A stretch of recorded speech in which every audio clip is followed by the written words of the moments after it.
Hi guys, Q here. Just a follow-up really to the training on iSing worship, and I've just come back from Active Italy where we used this software really successfully. So firstly, just talk you through what I use, which is just an iPad, and if you've got an iPad then or an Apple device, you can go to the App Store and you can download the iSing worship. Or if you've got a Google device, Android device, you can go to your Google Store and then get the iSing app on your device, tablet or smartphone. I use an iPad just because it interfaces really well, I think, with other devices. In terms of connection, then you can use the USB-C port to a little hub with an HDMI output, and that way you can connect it to a projector. It's really useful also because then you can output sound, or you can use a Bluetooth speaker if you've got a decent one and not too large a group. That works quite well. So let me talk you through just how that software now works. So you'll see at the top you've got just different ways of searching or sorting the songs. You'll need to log in, and Charlotte or Tim or someone in the team or Sam will be able to give you the Oakhall account. It's a basic account, but it means you can download and use all of the songs.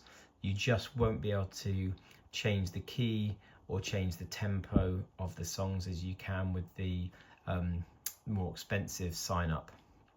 But this is fine, and you'll see that most of the songs are in a really singable key at a reasonable tempo. So I'll show you what I did last week. So I knew the songs that I wanted for each of the evenings. Andrew, the speaker, and I had been chatting through the talks and the themes, and then as a leader I was able to do the different evenings meetings with songs already, which is really helpful.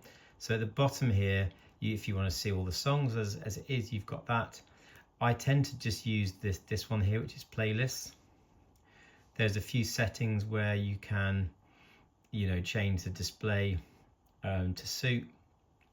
In terms of the display, I have a device display and then an external display. So I show the chords on the device. So if you want to play along with the guitar or piano or flute or violin, whatever, you can do that. Externally, you want to have the lyrics, and I don't show the chords, and I just set it to auto for the smooth lyric changes, but that's more advanced. The basic things to know are about setting up playlists. So for example, I would set up a playlist. I can see a few other people have been doing that too. So this is our playlist for Active Italy on the first night, and I just chose 4 songs. Let's say I want to do a new playlist. Oops. So I'm going to go back, create a new playlist, and then I'm going to give it a name. I don't know, I'm going to call it Canada Night 1.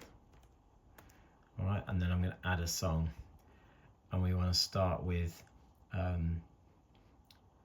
let's say How Great Thou Art, a great Oakhall hymn to start Canada off with. So that's now added into it, and then I'd add a couple more songs perhaps, depending on what I want. And when I'm ready to use it, I'll click on Play Playlist, and I've done my welcome, I've done my introduction, I maybe have shared a couple of things, and we go into time of worship. I'm just going to click Start and adjust the volume. Oh Lord my God, when I in awesome wonder So you can hear it just plays through the songs. You can see the chords on the screen if you're playing, but the projection mode you wouldn't see that. And let's just say I want to repeat a verse, I might just click on that again, or if I want to skip a verse, I click on where I want it to go next, and you'll hear the transition will be very smooth. Then sings my soul, my Savior God, to thee. And let's say after this I want to do a talky bit, so I click on that, and then when it gets to the end of this section, I'll be able to do some talking, praying, whatever it is you want to do. So it's quite flexible. And you can set the level that you want it to be at. So now it's going to go into talky bit in 4. It does you a countdown, 3, 2, 1. Now I'm able to talk, I'm able to share something else. And then we're going to go back and we're going to sing the final chorus. And it's going to be in full.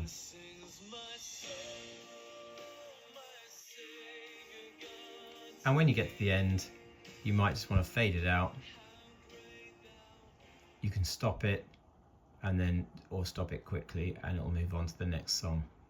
Okay, so that's essentially how iSing Worship works. If you want to drop me an email, qgunderson@me.com. If you've got any specific questions, you can do that. I hope that helps. All right, every blessing. Bye.